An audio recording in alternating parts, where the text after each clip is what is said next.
राजस्थान से बाहर के लोग भी जानना चाहते हैं। देखिए, राजस्थान में जनता ने मानस बना लिया है और अभी नहीं, आज से 1 साल पहले तय कर लिया था कि जो वर्तमान की अशोक गहलोत सरकार है, जिसने समाज के हर वर्ग और संवर्ग के साथ में धोखा किया है, 2018 में किए गए वादों में से किसी भी वादे को पूरा नहीं किया, केवल थोथी घोषणाएं करना आधारविहीन घोषणाएं करना, योजनाओं के नाम पर जुमलेबाजी करना। इसके चलते जनता अपने आप को ठगा हुआ महसूस कर रही है और परिवर्तन के संकल्प के साथ जनता जुटी है। इसलिए अब की बार राज बदलेगा और केवल बदलेगा ही नहीं, इतनी बुरी तरह बदलेगा कि आप देखेंगे कि एक नया इतिहास बन गया है।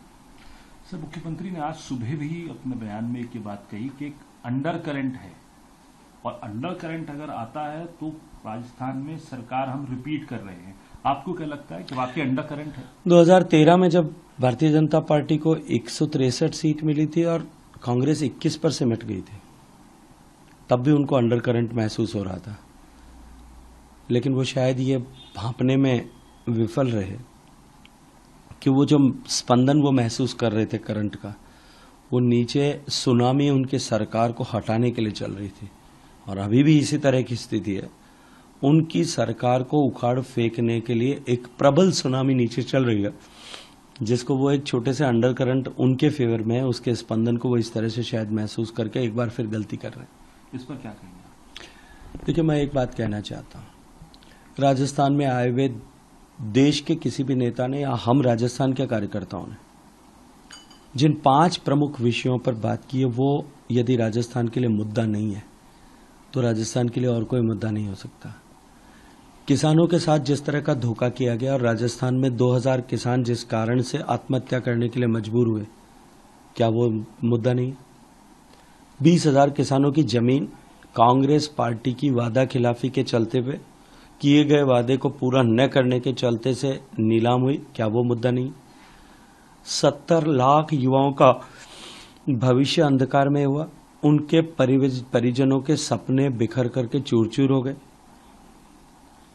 17 बार से ज्यादा पेपर लीक हुआ, क्या वो राजस्थान में मुद्दा नहीं?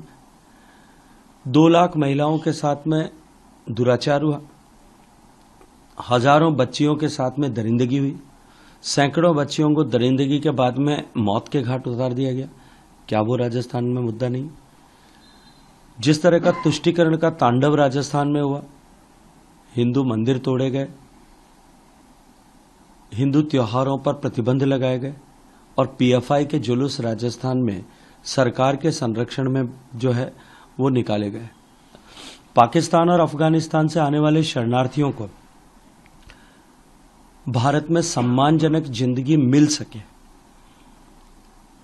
क्योंकि हिंदू या भारतीय मूल के किसी भी धर्म का अनुयायी वो दुनिया के किसी भी कोने में यदि रहता है और वहां अगर सरकार के संरक्षण में प्रताड़ित है या सरकार के संरक्षण में काम करने वाली ताकतों के कारण से प्रताड़ित है, तो भारत की भूमि उसके लिए नैसर्गिक मातृभूमि है। हमको बाहें पसार करके स्वागत करना चाहिए। अपनी बहू बेटियों की इज्जत लुटने से बचाने के लिए अपनी सारी संपदा को छोड़ करके जो भारत में आता है, उनको हम सहयोग दे सकें, उनको नागरिकता के विषय को जल्दी निस्तारण करके उनको सम्मानजनक जीवन जीने का अधिकार दे सकें। सीएए लाया गया, माननीय मुख्यमंत्री जी खुद एक मजहब विशेष के हजारों लोगों को लेकर के केवल अपनी सांप्रदायिक भावना को भड़का करके अपने वोट बैंक को सुदृढ़ करने के लिए खुद आगे चल करके एक जुलूस निकाल रहे थे। राजस्थान की जनता के लिए क्या ये मुद्दा नहीं है?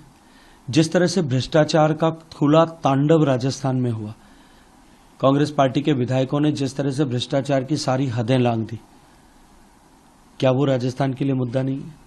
अलमारियों में से सोना निकला, अलमारियों में करोड़ों रुपए सचिवालय के पड़ोस में निकले, लॉकर्स में से करोड़ों रुपए बरामद हुए। जमीन से लेकर के, मंदिर की जमीन से लेकर के और माइनिंग से लेकर के, मिड डे मील से लेकर के जो है इलेक्ट्रॉनिक्स एंड कम्युनिकेशन से लेकर के हर डिपार्टमेंट में जिस तरह से बड़े घोटाले हुए, क्या वो मुद्दा राजस्थान में नहीं है? अगर इन सब मुद्दों को जो है माननीय गहलोत साहब गैर मुद्दे की बात मानते हैं और ऐसी योजनाओं को, जिन योजनाओं का धरातल पर कोई अस्तित्व नहीं है, उन योजनाओं को वो मुद्दा मानते हैं, तो उनका मुद्दा उन्हीं को मुबारक। हम तो राजस्थान की जनता के हित की, जनता के सम्मान की, राजस्थान के स्वाभिमान की, राजस्थान के किसान के कल्याण की, राजस्थान के युवाओं के भविष्य की बात कर रहे थे और करते रहेंगे। सर ये भी एक बात वो कह रहे कि अशोक गहलोत साहब ये कहें कि वो कांग्रेस पार्टी का चेहरा और मुख्यमंत्री बनने वाले, क्योंकि सीपी जोशी साहब का स्टेटमेंट देख लीजिए, सचिन पायलट जी का स्टेटमेंट देख लीजिए। अब जो जिनके खुद के घर में, जो खुद कांच के घर में रह रहे हो, वो दूसरों के ऊपर जो है इस तरह का टिप्पणी करने का अधिकार रखते हैं। और भारतीय जनता पार्टी की बात, जिस पार्टी के पास देश का नहीं दुनिया का सबसे लोकप्रिय चेहरा हो, उसको चेहरे ढूंढने की आवश्यकता नहीं पड़ती, उनको चेहरों को खोजने की भी आवश्यकता नहीं पड़ती। भारतीय जनता पार्टी के हम सब कार्यकर्ता सौभाग्यशाली हैं कि मोदी जी का चेहरा हमारा चेहरा है।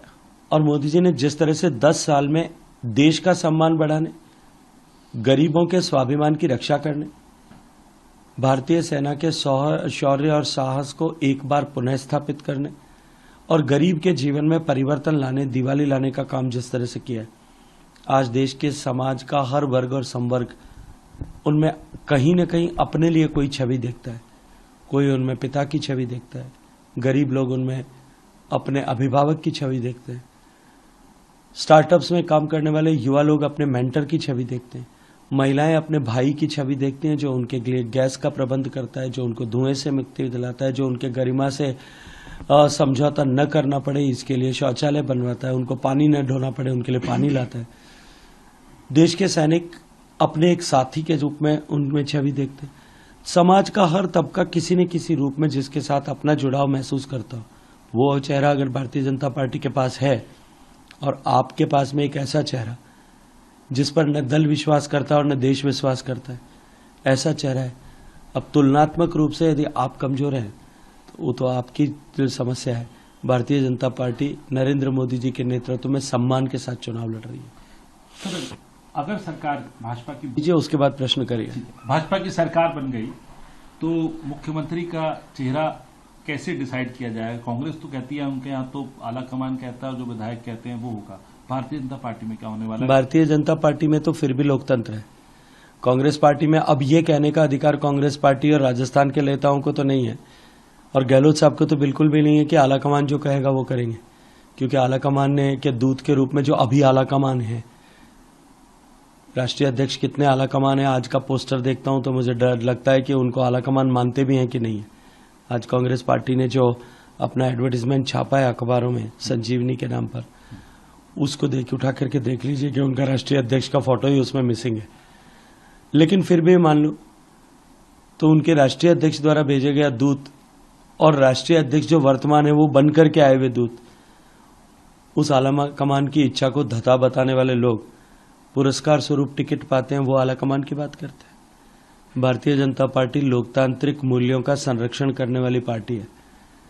यहां विधायक दल अपना नेता चुनेगा इलेक्शन के बाद, और उस नेतृत्व पे चुने गए चुनाव पर पार्लियामेंट्री बोर्ड अपनी मोहर बनाए लगाएगा, वो राजस्थान का मुख्यमंत्री होगा। कांग्रेस पार्टी में तो 3 बार चेहरा आगे कर करके पिछले 6 बार में चुनाव लड़ा गया जब सब सरकार कांग्रेस की बनी।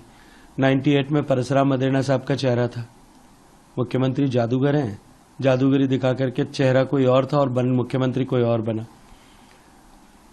2008 में फिर चेहरा तो किसी और का था, और क्यों कर किस तरह से वो 1 वोट से हारे या हरा दिए गए ये राजस्थान के सब लोग जानते हैं, मैं टिप्पणी नहीं करना चाहता। चेहरा कोई और था और मुख्यमंत्री कोई और बना। 18 में फिर वही हुआ, 5 साल तक मेहनत करने वाला गुर्जर का बेटा, सामान्य आदमी का बेटा, जिसके चेहरे पर चुनाव लड़ा गया, चेहरा कहीं और गया और मुख्यमंत्री कोई और बन गया। इसलिए कांग्रेस पार्टी ये कहे कि हमारा चेहरा सामने है, मुझे लगता है कि इससे ज्यादा हास्यास्पद तो और कुछ भी नहीं हो सकता। जो गुर्जर के बेटे मतलब इनडायरेक्ट आप नाम दे रहे हैं, मैं तो नाम लेकर के कह रहा हूं कि सचिन पायलट का चेहरा था जी जी, और उस चेहरे को धकेल करके पीछे और गहलोत साहब जादूगरी दिखा करके मुख्यमंत्री की कुर्सी पर जाकर के बैठ गए और 5 साल तक बैठे रहे। सचिन पायलट कह रहे हैं मेरी चिंता ना करें, मेरी पार्टी मेरी चिंता कर रही है। चलिए, शुभकामनाएं उनको कि उनकी पार्टी उनकी चिंता करे। सर आखिरी 2 सवाल। पहला ये कि जोधपुर की अगर पर्टिकुलरली बात करें, जोधपुर छोड़ दीजिए और मारवाड़ भी छोड़ दीजिए, पूरे राजस्थान में प्रचंड बहुमत के साथ में भारतीय जनता पार्टी की सरकार बन रही है और ये इतना ही अटल सत्य है जितना ध्रुव तारा एक जगह पर स्थिर है।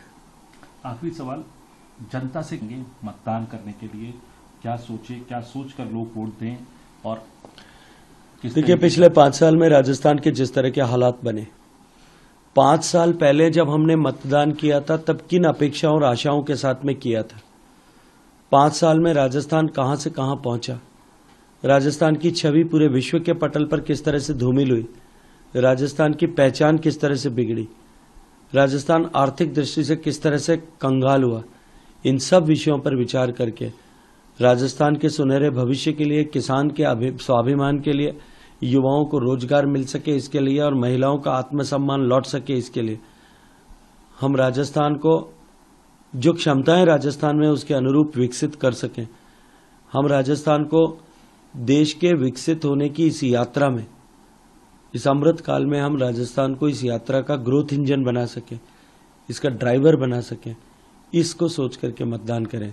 और यदि आप एक क्षण भी इसके ऊपर विचार करेंगे, मन में विचार करेंगे, तो मैं विश्वास के साथ कह सकता हूं कि भारतीय जनता पार्टी के कमल के फूल के अलावा कोई भी व्यक्ति किसी को मतदान नहीं कर सकेगा।